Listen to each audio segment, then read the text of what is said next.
tout le monde, j'espère que vous allez bien. Je suis contente de vous retrouver aujourd'hui. Nous sommes le lundi 24 avril. Je ris toute seule parce que je me dis après presque plus de 6 mois d'absence, ça me fait tout drôle de reparler à une caméra.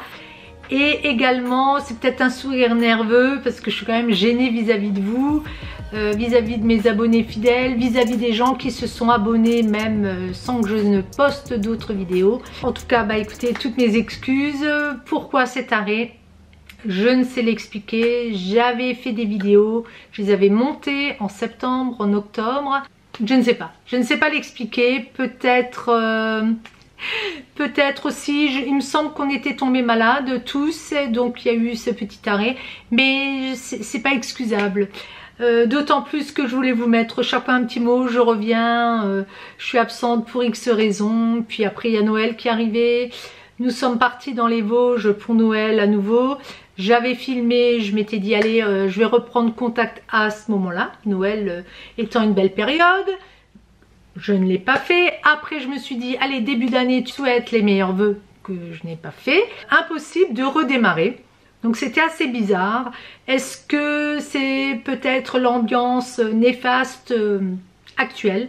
Je trouve que ça empire. Moi, le moral, je l'avais pas trop. Je ne sais pas vous, mais je trouve avec tout ce qui se passe actuellement... ça plombe le moral. Moi, personnellement, ça me plombe le moral. Et je dis que c'est bien triste que ça se passe comme ça en France. Je ne vais pas épiloguer là-dessus. Vous comprendrez bien pourquoi il y aurait trop à dire. Bah écoutez, j'espère que vous voudrez quand même un petit peu partager ce moment avec moi. Je reviens vers vous pour piapiater.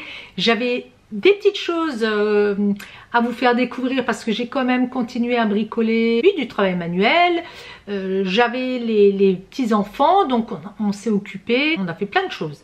Mais il faut dire que l'hiver a été compliqué à nouveau, toujours enroué, vous voyez, toujours cette toux, on avait tous une toux là, il faisait frais, pas vraiment froid, mais frais, et puis toujours un petit peu brumeux, tout le temps un petit peu ce temps, voilà, qui vous donne une toux, moi je pense que c'est hyper pollué, et puis on a plein d'allergies.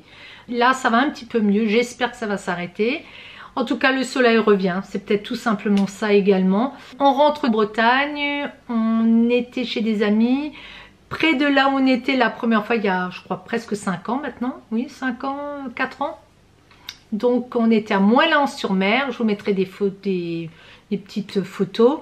J'ai pas filmé énormément. Vous voyez, j'ai moins ce réflexe de prendre tout le temps la caméra. Peut-être que j'avais besoin aussi de prendre du temps, je ne sais pas. C'est peut-être des fois quand on est beaucoup sur les réseaux, vous savez, ça prend du temps, hein, ça prend de l'énergie, les gens ne se rendent pas compte, mais on est toujours en train de réfléchir, qu'est-ce qu'on va faire, comment on va faire, il faut monter les vidéos. Bon, on va pas se plaindre, hein, si on le fait c'est qu'on aime ça, c'est qu'on aime les gens. J'ai toujours pensé à vous. Ce qui est bizarre aussi, c'est que quand je filme, j'ai l'impression que je suis avec vous. Non mais Karine, ça se passe pas comme ça, hein. Il faut vraiment... c'est pas de la transmission de pensée ou d'image, il faut le poster. Bon, j'ai bien compris le truc, hein, mais bon, vous avez dû le remarquer qu'il y avait des petits changements, vous avez dû être horrifiés. Ah, mais qu'est-ce qui lui arrive à Karine? Alors, on va commencer par le début. J'étais également absente parce que j'ai passé plus de temps à regarder des vidéos qu'à en faire. À partir de janvier, je m'étais dit je vais quand même souhaiter les vœux, écrire un petit mot, patati patata. Que dalle, la Karine occupée à regarder des vidéos, et notamment parce que sur Instagram j'étais tombée sur un compte d'une personne qui avait fait une transition capillaire, qui avait les cheveux foncés comme moi, et puis j'avais vu, elle avait fait comme ça défiler mois par mois sa transformation, enfin sa transition capillaire de noir à gris, et j'avais trouvé ça... d'abord assez étonnant et puis courageux de sa part, et même j'avouerai un peu moche on va dire, et puis à la fin c'était tellement beau, sa transformation elle était vraiment magnifique avec ses cheveux blancs. Et du coup après je suis allée voir parce que souvent ils ont des comptes comme ça, c'est elles se rassemblent pour se donner du courage. Bah écoutez, j'étais occupée, je n'ai fait que ça. Et de fil en aiguille, je me suis dit, fin janvier, j'en ai marre de me teindre les cheveux. Notamment c'était Raphaël même qui me le faisait pour m'aider parce qu'il y a des endroits que je n'arrivais pas à faire correctement. Il me disait oh bah là t'as encore une touffe blanche. Ça m'a tenté. Et j'en avais également marre d'aller chez le coiffeur. Ma coiffeuse, vous savez, avec laquelle j'avais fait plein d'expériences, ben, elle n'était plus là. J'en avais marre de passer 2-3 heures au salon. Je m'étais dit ah je pourrais essayer. Mais j'avais quand même un petit peu peur déjà de me voir moi. Donc j'en avais parlé un petit peu à mon mari, il me dit ben oui laisse-les, qu'est-ce que ça peut faire. Et puis à Raphaël, il me dit écoute, fais-le, t'étais bien peroxydée toute blanche, on aurait dit un petit poussin avec les cheveux tout courts. Bah, si vous n'avez pas vu les vidéos, regardez, ça vaut le détour. Quand je dis je passe de brune à blonde, j'avais quand même fait pas mal d'expériences. Et du coup ça m'a toqué aussi parce que j'avais la dernière teinture que j'avais prise. Déjà, je pense que j'avais pris un châtain qui s'est révélé être un châtain hyper foncé. Donc ça m'avait énervé, ça faisait très dur. Et en plus, je me grattais la tête à un point inimaginable. Donc, en faisant la synthèse, teinture de plus en plus foncée, enfin, ça charge de plus en plus. Je suis obligée de me teindre tous les 15 jours pour que ça soit nickel. Il faut que quelqu'un me le fasse ou que j'aille en salon parce que je n'arrive plus à atteindre certains endroits. Il me faut presque 2 boîtes parce que j'avais les cheveux longs, que je n'avais pas envie de couper et que je n'ai toujours pas envie de couper pour l'instant parce que vous savez que j'ai des crises. Et je me suis dit malade de la thyroïde. On sait très bien que ce sont des perturbateurs endocriniens. Et je vais me taper des allergies encore, je vais me retrouver avec des plaques de cheveux qui tombent et je perdais énormément de cheveux. C'est ça aussi qui m'a décidé. Après m'être gratté la tête pendant 3-4 jours, je me suis dit bon, je n'en ferai plus, tant pis, je vais essayer. Je vous avouerai que c'est quand même très compliqué au départ parce que quand vous allez avoir la racine qui commence à devenir grise là, ça fait un petit peu négligé, même beaucoup. L'avantage, c'est que je me suis presque confinée toute seule.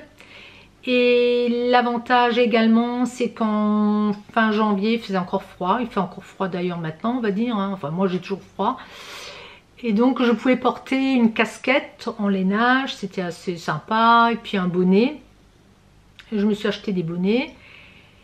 L'erreur que j'ai faite, c'est peut-être de ne pas commencer en octobre, parce que chez nous, ben, il commence à faire frisquer fin octobre. J'aurais eu novembre, décembre, janvier de gagner, octobre, novembre, décembre. Je les aurais déjà maintenant là. J'aurais au moins gagné 3 mois. Bon, c'est peut-être la petite erreur que j'ai faite, mais ce n'est pas bien grave, il faut prendre son mal en patience. C'est compliqué visuellement parce que ça, je trouve ça donne un coup de vieux parce que vous avez cette différence entre le blanc et le foncé qui est quand même importante. Ça le fait également même si on est blond ou châtain clair. J'ai vu chez tout le monde ça le fait. Après vous allez avoir un passage parce que les premiers centimètres c'est compliqué. Maintenant vous voyez je les tire.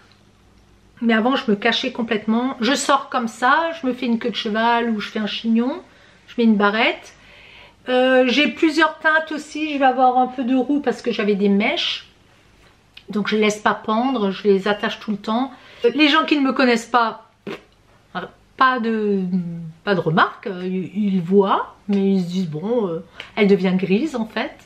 Et puis vous allez avoir les gens qui vous ont connu, eux quand même, c'est un petit choc. Ils me disent, ah qu'est-ce que tu fais, qu'est-ce qui t'arrive, je t'ai jamais vu comme ça. Après quand même je lui dis, bah transition capillaire, je vais devenir grise, enfin je vais devenir blanche plutôt.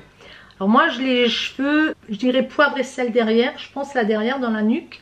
Mais partout, si on regarde bien, c'est blanc. C'est tellement blanc qu'on dirait que j'ai par endroits que je n'ai pas de cheveux. Vous voyez, ça fait comme transparent. On dirait qu'on voit le... Là, vous avez l'impression que j'ai pas de cheveux, mais j'ai toujours mes cheveux. Mais comme ils sont tirés, on dirait qu'il y en a moins. Mais j'ai toujours le même volume de cheveux. J'ai plein de repousses. Là, toute cette partie-là, moi j'avais perdu à un moment donné, ici. Tout ça, ça revient. J'étais assez surprise là, énormément là. J'aimerais que ce volume soit encore plus important parce que mon problème c'est que j'ai le cheveu qui pousse très vite On le voit d'ailleurs, hein. On m'a dit ah mais comme ça va vite chez moi à la maison, mais j'en perds beaucoup. Moi je préférerais qu'il pousse moins vite et plutôt avoir du volume, je trouve ça plus joli. Si vous voulez vous faire une natte ou bon. Après j'ai déjà coupé ça parce que je les avais au milieu du dos, enfin voilà.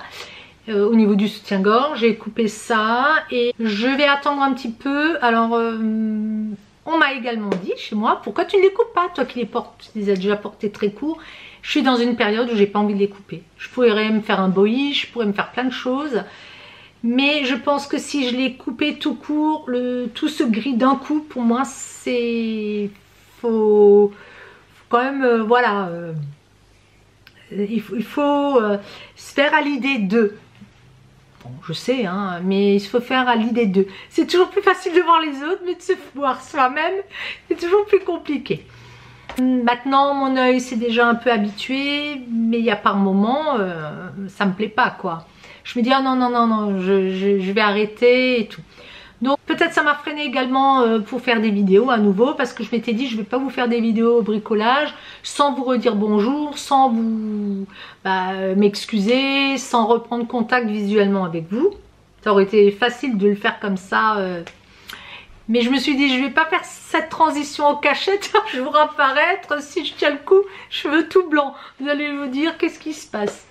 Alors on m'a également dit tu pourrais faire des mèches, faire des petites oui, des mèches. Je vais essayer de garder, parce que comme ils sont très très blancs, j'aimerais garder ce blanc, vous voyez. Mais si je tiens pas le choc, il faudrait que je trouve une coiffeuse aussi qui ne vous teint pas la partie qui est naturelle et qui vous fasse les racines à partir de ce qui est ancien, quoi. Et ça c'est compliqué de trouver, souvent elles vous font toute la tête et moi ça elles vous décolorent déjà. Ça ferait quand même de nouveau du mal aux cheveux. J'aimerais vraiment avoir un cheveu naturel du début à la fin. Et je couperai au fur et à mesure tout ce qui est abîmé. Et puis il faut de la patience. Je verrai jusqu'à juin. Je pense que je vais rester comme ça. J'espère tenir le choc. J'espère tenir le choc. Parce que c'est quand même compliqué. Il faut se l'avouer, c'est compliqué.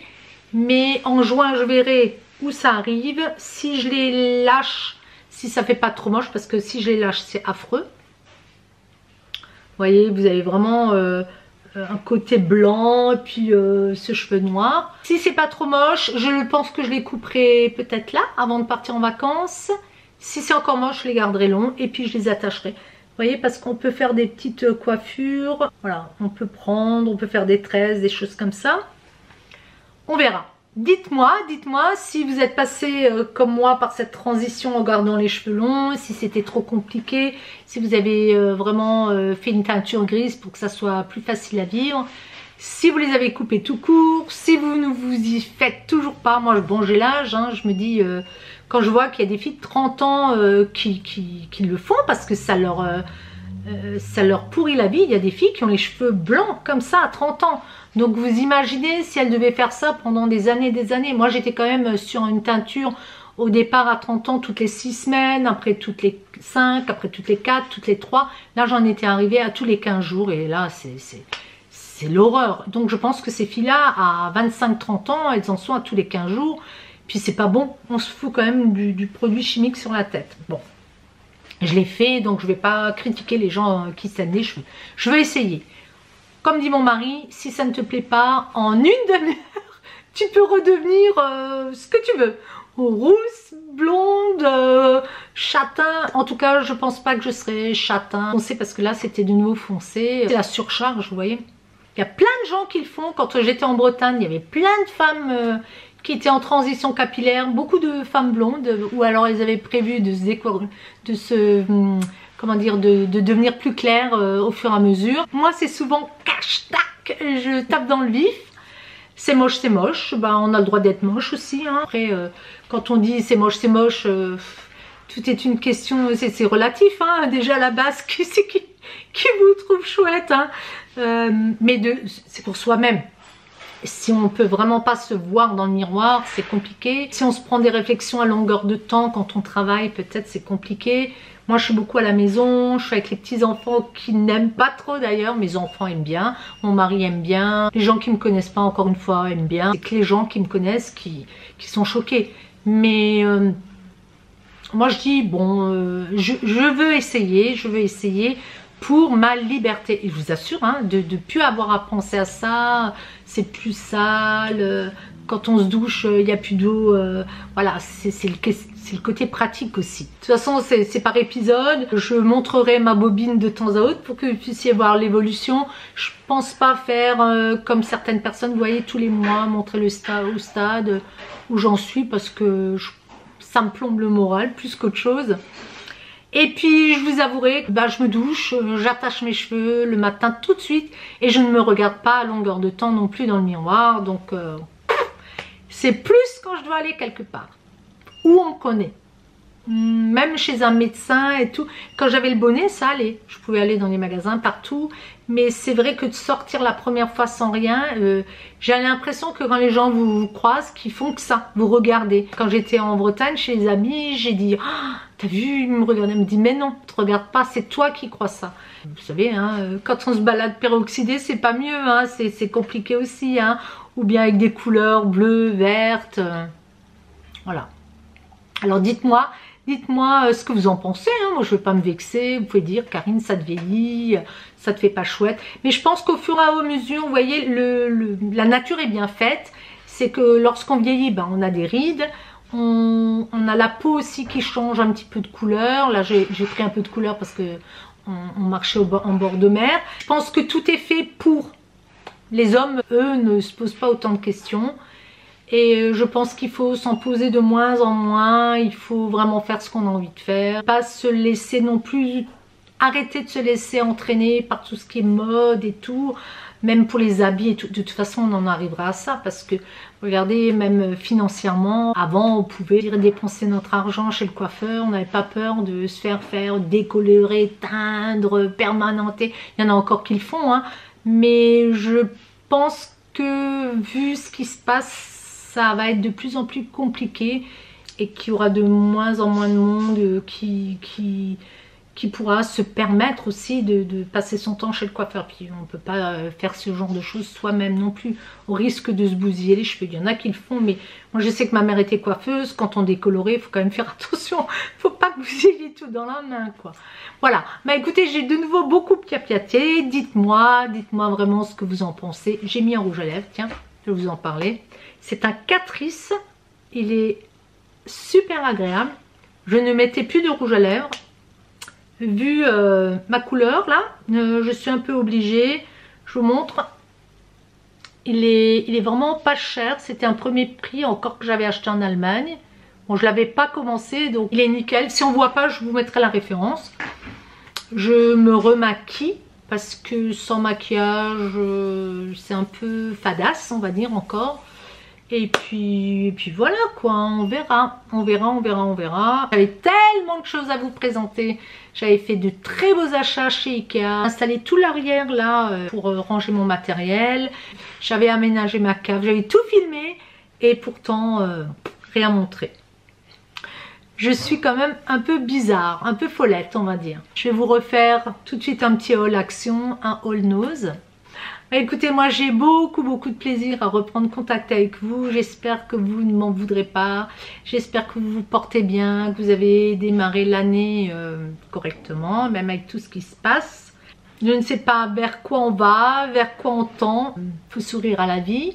Et puis ne pas se laisser complètement démotiver et complètement, comment dire, déglinguer par tout ce qui se passe, on va dire, actuellement. C'est quand même...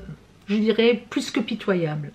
Plus que pitoyable. C'est effrayant même, par moments, si on réfléchit trop et si on pense de trop. Mais on va rester positive, on va prendre ça avec philosophie, ça ne peut aller que mieux. Faites-moi vos commentaires, vous savez que je les lis avec plaisir, j'y réponds toujours. J'espère que j'en loupe pas, hein. D'ailleurs, dites-moi-le si un jour j'en loupe. Encore un grand merci également pour tous vos gentils messages, de vous être préoccupés de moi. Je vous dis à très vite, je vous fais plein de gros bisous et portez-vous bien. Ciao, ciao.